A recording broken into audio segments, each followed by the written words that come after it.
So in this video, I wanted to talk about the concept of people wanting to change the world. And whilst it's a very noble intention, it is really something that comes from a place of naivety. Because if you truly understand the higher spiritual concepts that ultimately are that everything's all interconnected, everything's all one, there is no separation, all that unity consciousness stuff. At the end of the day, it all means that you're God. We're all God. Everything is under the auspices of God, including the most heinous evil acts on this planet and in any aspect of creation in the lower dimensional realms. Now, I get that me just throwing all of this stuff out without any context, depending on what your belief systems are, could be quite offensive in many ways, especially if you have gone through any major trauma or traumatic experiences, losing loved ones or having been abused and all of the different things that happen out in the world. But you have to understand that we embodied on this planet as souls to have experiences. And the experiences that we have, we're actually creating, and is because of the way in which we have decided to, how should I say, take the money and run, so to speak, because what the ultimate gift was that we were given as human beings was the gift of free will. And in this realm, third dimensional reality and fourth dimensional reality, separation is what makes it real, right? Believing that you're separate from everything else. And to have the dualistic reality, good, bad, black, white, etc., etc. Because the yin and the yang is the only way to learn and to experience and to discover and to reawaken who you truly are and who you were born to be. And that's it. That's the whole mystery of life explained in less than 3 minutes. So this whole concept of wanting to change the world, there's nothing wrong with having a mission and a purpose and wanting to help those that want to be helped. But the key word in that phrase is change.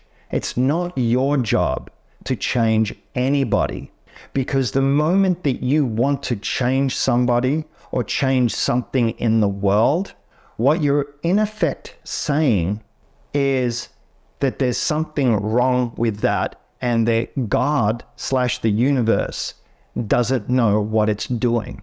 And it's actually quite arrogant if you think about it, even with the best of intentions, because you're also implying that you know better than everyone else. You know better than that individual. You know better than all of creation that has allowed all of this to happen for our own evolution, for our own growth, because your measly little 70 to 100 years on this earth, if you're lucky, is nothing in the grand scheme of infinity when you are an immortal soul, when you are one with everything. Even science has proven that energy never changes. It never gets destroyed. It just changes form.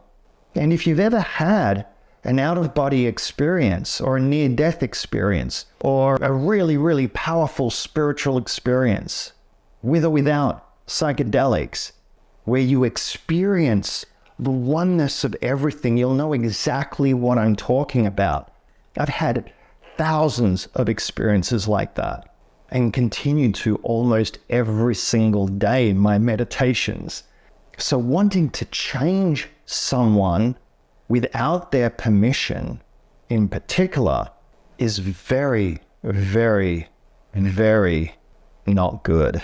That's the easiest way I can sort of say it, right? Because you never ever, number one, impose your free will on somebody else. That's one of the cardinal rules. Like if there was ever any rules in all of creation or any true laws in all of creation, first one is love. That's it. Be unconditionally loving to everyone and everything, including yourself, all the time. And inherent in that, but it needs to be spoken because people think that love doesn't cover that, or unconditional love doesn't cover it. And that is that you never, ever impose on anyone else's free will, ever, ever, in any way, shape, or form. You always ask permission or wait for the individual or whomever it is to welcome whatever it is that you have to offer or to ask for it. And there's this thing that happens in the spiritual community, and it's with beautiful intention, when people have the spiritual awakening and everyone all of a sudden wants to become the healer. Everyone wants to open up healing centers and all of this. It's quite amusing to a certain degree. It's cute. It's cute. But it's because people get so excited. The veil has come down and they're now seeing more of reality and more of the truth than they have ever experienced before. But then they all of a sudden want to Bible bash. They want to be like the Jehovah's Witness and tell everyone this is how you need to be and blah, blah, blah, blah. And they'll get irate even in doing so. And they'll even lose friends in doing so. And again, it's not the fact that the intention behind it isn't good. It's the fact that you're violating other people. So discernment is a really, really, really huge aspect of self-mastery, of being able to navigate this world. There are people in my life that have no idea about my spiritual side. And the ones that do have no idea how deep the rabbit hole really goes for me. Others do.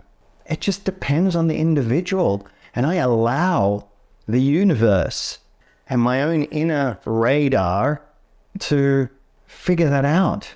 But I never, ever tell people how it is, how they should be. I don't judge as much as I possibly can. I mean, obviously, I'm a human being and I'm still evolving and growing. So there are times when the judgments come up. It's normal. But it's about being aware of them and then doing whatever you need to remove those judgments out of your consciousness. Because anywhere inside of you where there is non-love needs to come out. Because the more you pull out the non-love inside of you, the more love you become, the more self-love that you have, and the more love that you have of the world, and the more you align with and raise your vibration to your natural state of being, and in alignment with all of creation, the quantum field, the oneness, unconditional love. So don't focus on changing the world. Whenever you feel that thought come up, I need to change that, or I want to change that, immediately grab a mirror or point back at yourself and realize, no, there's something inside of me that needs to change. That's the highest place to take anything. Because when you do the inner work, the outer world morphs and changes along with it. To whatever degree, or should I say your experience of the outer world will 100% of the time change. Your reaction to it, etc. Now you will and can 100% impact and affect and change your outer reality. But there is a collective consciousness also. So there's only so much that you can impact. However, when you do the inner work, you're doing the most that you possibly can to actually influence change on the planet, because you're raising the planet's vibration. Now, people think that the bad things that are happening on the planet are a problem and that they're bad. It's not. As a matter of fact, it's going to get worse because the gap of separation is widening between the people that are choosing love and the people that are choosing fear and holding on. And the only way to help as many of those people is to raise your vibration so that they start popping like popcorn kernels from the inside out, because the vibration of the planet is increasing and they can't hold on anymore. That's the way it all works. So there's nothing to change in the world. No one's doing anything wrong. No one's doing anything bad. God knows it's all part of the oneness. And God is not some man in the clouds orchestrating anything. As a matter of fact, everything is neutral. Everything is just happening and unfolding. It's just consciousness. And we're all experiencing it from a small little perspective. And you know what? When you truly embrace that and you truly understand that and you remove all the triggers and all the things that make you want to buy in to the illusion around you, that's when you start finding the peace. That's when you start finding the true love, the unconditional love inside of you. That's when you start creating this force field that eliminates and starts protecting you from the madness and the craziness that's out there, because you're literally raising your vibration and you're phase shifting out of the lower vibrational energies and they can't get at you. It's the ultimate form of protection and hedging against the madness that is out there. And it's not to condone what's going on out there. It's to not feed it, because the only energy that can change all of that is love. You send love into all the negative things that are happening, not judgment and criticism and anger and frustration, because when you do that, you're feeding the beast, so to speak. You're contributing to it. You're amplifying it. Anytime you send non-love into the universe, you're contributing to the very thing that you don't want. That's the ultimate head trip, yet it's the only truth. It's the only truth. Assuming that you even believe that we're all interconnected. And to that, I say, think of every single thing in the universe, in reality, and then think of what it's all made up of. It's all made up of atoms. It's all made up of subatomic particles. And science, for the science buffs out there, has proven that it's all energy. It's all energy. Everything is made up of exactly the same energy, just vibrating at a different rate and different frequencies. And quantum physics has proven and shown that we're all interconnected, infinitely interconnected. It's the reason why psychic abilities exist, and those feelings and the intuition and being able to read people. Yes, some of it is stuff that you can read by people's physical actions and the physiology, but ultimately we're all one. And when you raise your vibration and do the work, you experience that more and more and more. And it doesn't have to be like Jesus walking on water type stuff, but in some cases it sort of is. The point is that there's nothing outside of self that needs to ever be changed. The only thing that ever needs to be changed is your perception of yourself and your perception of reality. And by removing all the conditioning and the programs and the limitations and doing the real work, the most important work that exists, then you're able to walk more and more in the world as a master of your reality.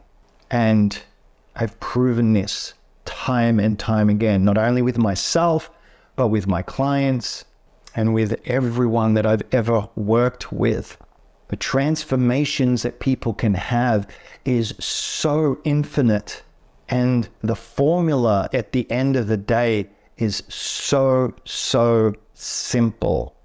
Go within and remove all the non-love, and you watch the magic happen. And so with that, I say, once again, nothing in the outer world ever needs changing, only what's on the inside. Now, that doesn't mean that you don't do beautiful, wonderful things. That's a part of being loving, but you're doing that because you're meant to and because you're inspired to, but you're not doing it to change people. You're not doing it with judgment. You're not doing it because you think that someone is less than or not good enough, or you think that there's something wrong with them. No. When you think that about anybody else, you're thinking that about yourself. Very, very powerful stuff. Thank you.